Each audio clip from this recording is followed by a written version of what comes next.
Hello, divine beings. It's Saint M Thrift Day. Interesting. 3 days from now, your life will never be the same. That's a message for somebody. That's serious, though. Welcome. Hi. Hello. They, them pronouns. I forgot to say that. That message kind of threw me off there, but it is true. As always, before I begin, I'm going to open up this space because there are some energies that are bursting forth from me that want to be invited into the space. So, as always, I set the intention that I'm a clear, pure channel of the highest light, love, truth, and wisdom for the highest good of the collective, for the clarity, guidance, and support, energetic, vibrational support along your healing and ascension journey to embodying your soul's highest potential, your God realized self. He said, "Thank you, spiritual team, for helping me remain in energetic integrity and protecting this space fully and completely so that I may do so."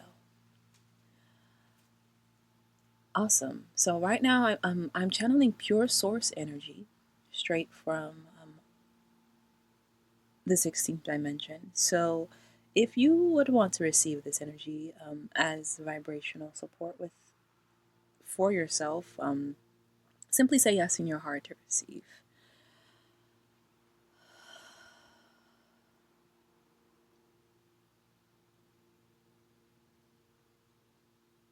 Awesome.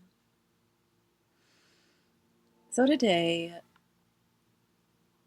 there's a lot of excitement I'm feeling in the air already for some of y'all. This isn't going to be a channel of messages. This is actually I was meant to be sharing y'all some intuition development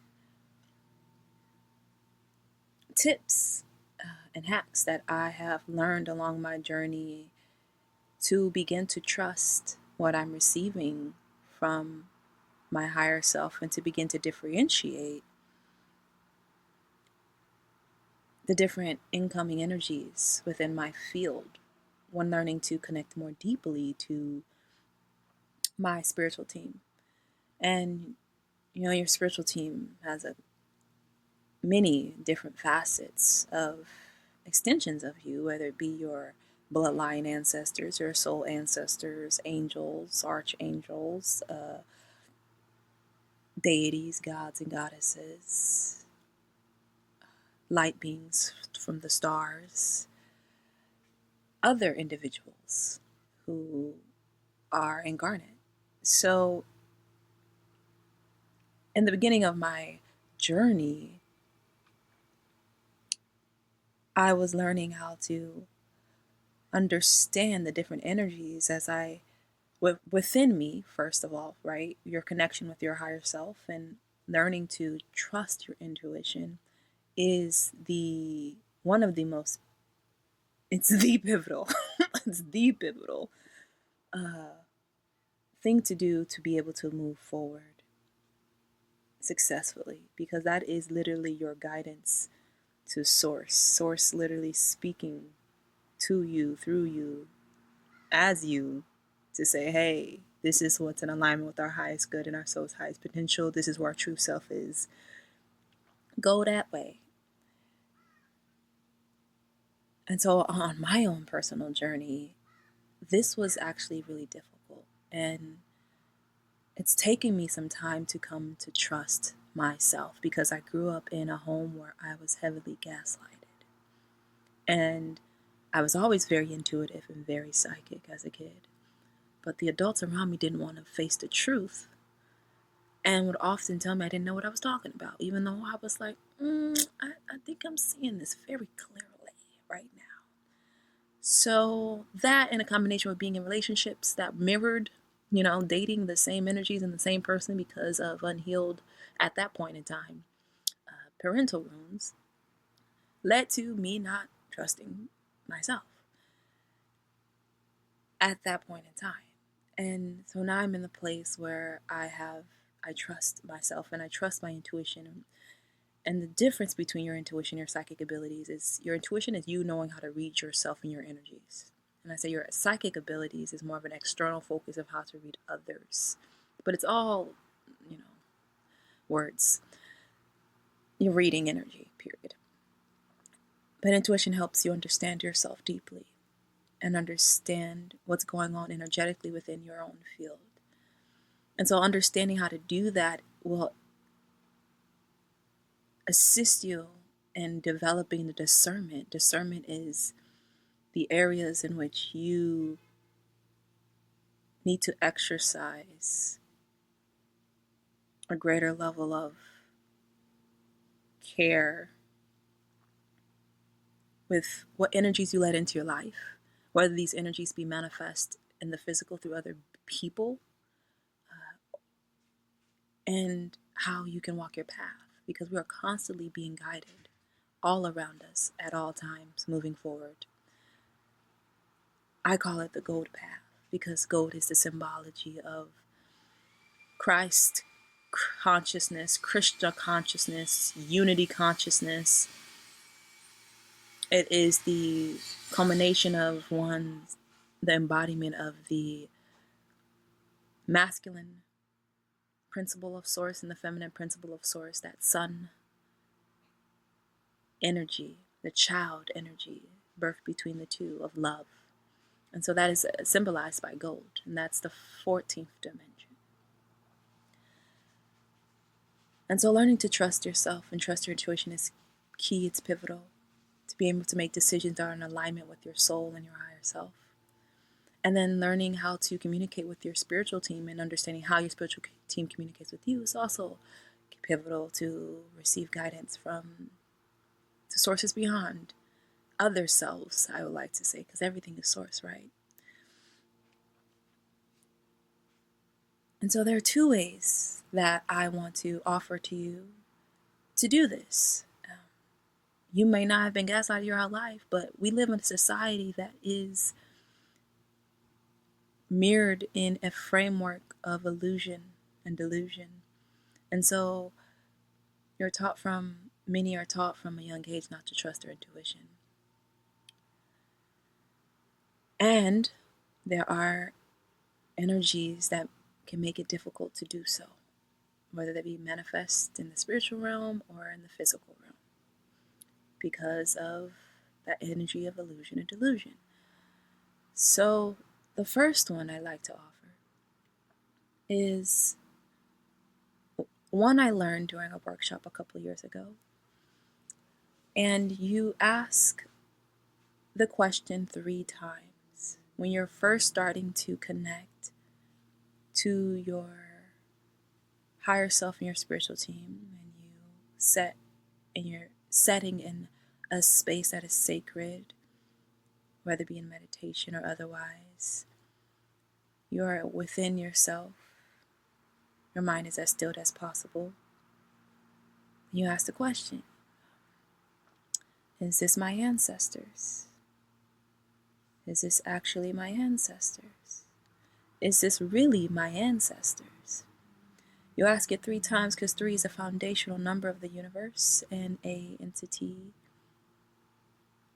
cannot break that foundational rule of the universe 3 times. And you ask it in 3 similar ways to obtain your answer. Now, if in asking it those 3 times, that energy that you're getting, you get a yes or no, feel into the answer, y'all. Sometimes some people are clairaudient, some people hear things, some people see things, some people feel things. So whatever way you receive your answer, if there is a no in it, you simply close the door. I am not open to connecting with you. You release that energy from your being and your aura, and you try again. This time being very clear with intent. I am open to only connecting with my ancestors of the highest light. Oh, other energies are allowed in this space, you heard? And then you ask your 3 questions again. And so in doing this, you gain practice in testing the energies and questioning the energies you are connected to. This is all about no longer guessing about your intuition, but learning to test it in a way that is empirical and can offer you detail and data about who you're actually interacting with in the beginning. So again, to summarize that, 3 times, y'all. The questions 3 times in 3 different ways. 3 similar ways, but the same question. And then if at that point you get all yeses, it's like, okay, great. You move on to the next testing. I have layers of tests, y'all. I was just like, we're going to make sure these energies are correct, okay? Because my strong suit was, at that point in time, clairaudience and feeling, clairsentience.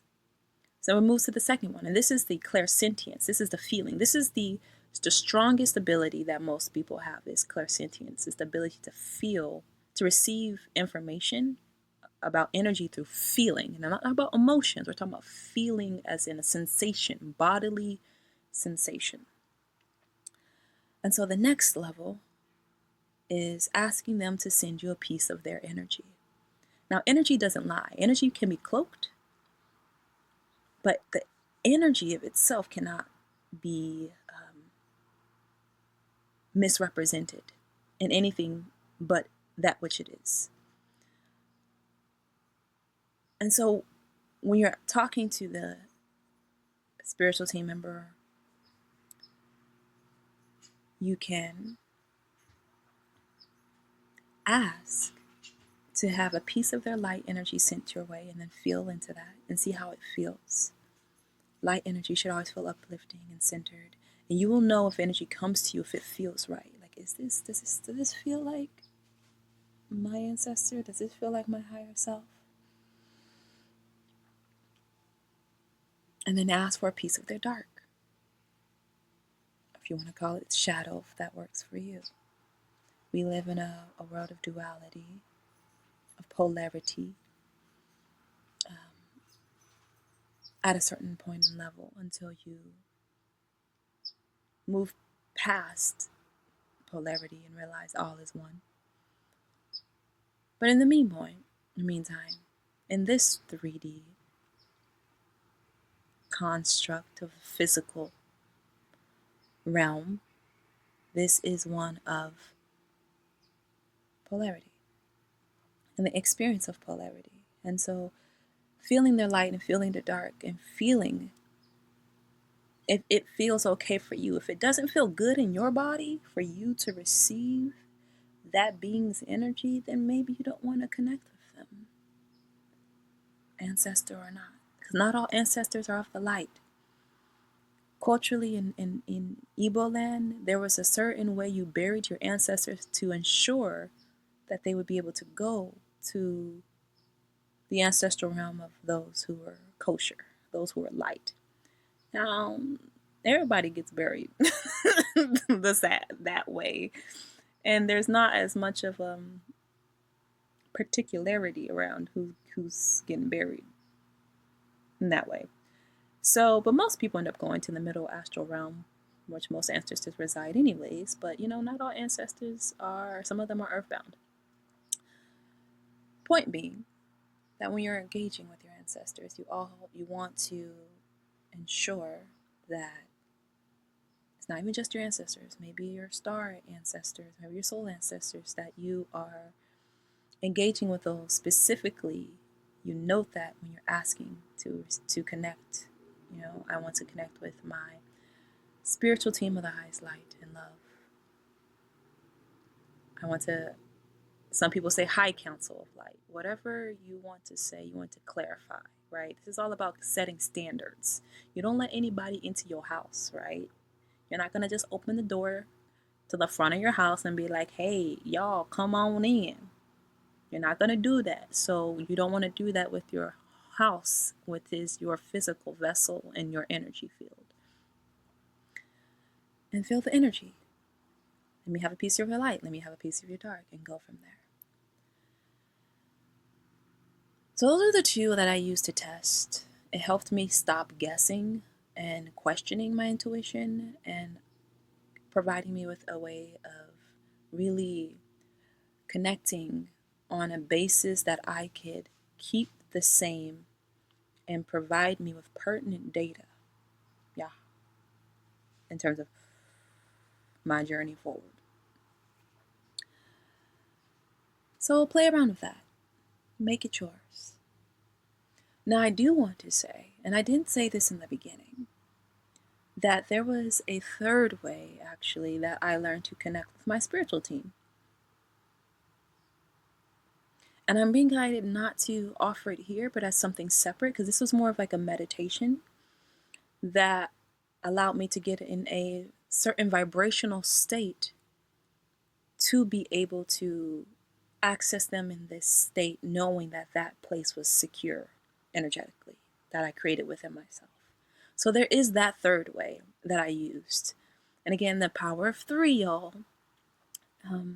So I'll offer that later on because that is like more of a meditation. And I would like to guide y'all through that.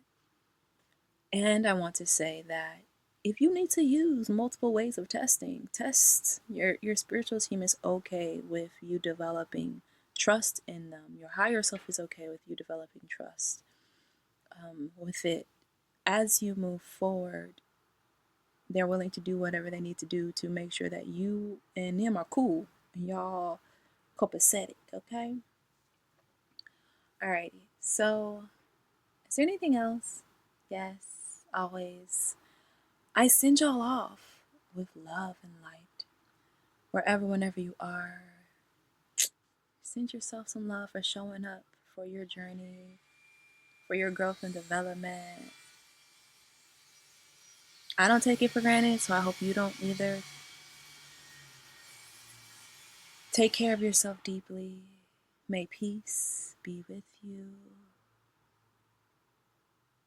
I love you.